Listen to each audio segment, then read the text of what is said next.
နေ့စောကြီးဒေသကြားလိုက်တာနဲ့ခန္ဓာတဲ့ရေတပင်အလစ်ပွဲတော်ကစတင်နေပါပြီ။တိုင်းရင်းသားပေါင်းစုံကအလဲကျပါဝင်ပြီးဒူဒူရဲ့အမှုပညာနဲ့ထူခြားတဲ့အင်ဂျင်မှုတွေကိုဖော်ဆောင်ပြသကြတယ်။ဒီလိုပုံစံနဲ့ရေတပင်ပွဲတော်ပနာမအခန်းကိုစတင်လိုက်ပါပြီ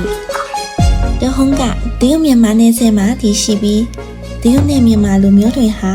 ဦးရေခင်ကလေးကအနီးချင်းအဖြစ်နင်းချမ်းစာအတူရှင်တွဲနေထိုင်ခဲ့ကြပါတယ်။အင်ဂျင်မှုမျိုးဟာရုံလုံးပေါင်းစပ်နေပြီးတစ်တာလိုက်ထူခြားတဲ့အသွင်ပင်ကိုဖန်တီးထားပါတယ်။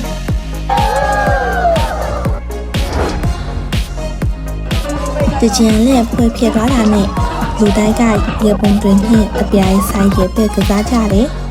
တရုတ်လူမျိုးဖြစ်ဖြစ်မြန်မာမျိုးဖြစ်ဖြစ်အတူကကြခုံကြအတူရေကစားပြီးချင်းမြေပြောရွှင်မှုတွေအတူခံစားကြပါတယ်။ရမ်းပြော်တာပေါ့။တူတူပါပဲ။တူပါပဲ။ကောတော့လူများလာကြီး။ရေကစားတဲ့လူတယောက်ကပြောတယ်။ဟုတ်ပါဒီမှာဆိုရင်ဘာချချက်မရှိပါဘူး။အလုံးတူတူပါပဲ။ဒီလိုနဲ့ထွေးပြောရွှင်တဲ့မင်ကွန်းကလူတိုင်းကိုတအိတ်တသားလို့ခံစားရစေတယ်။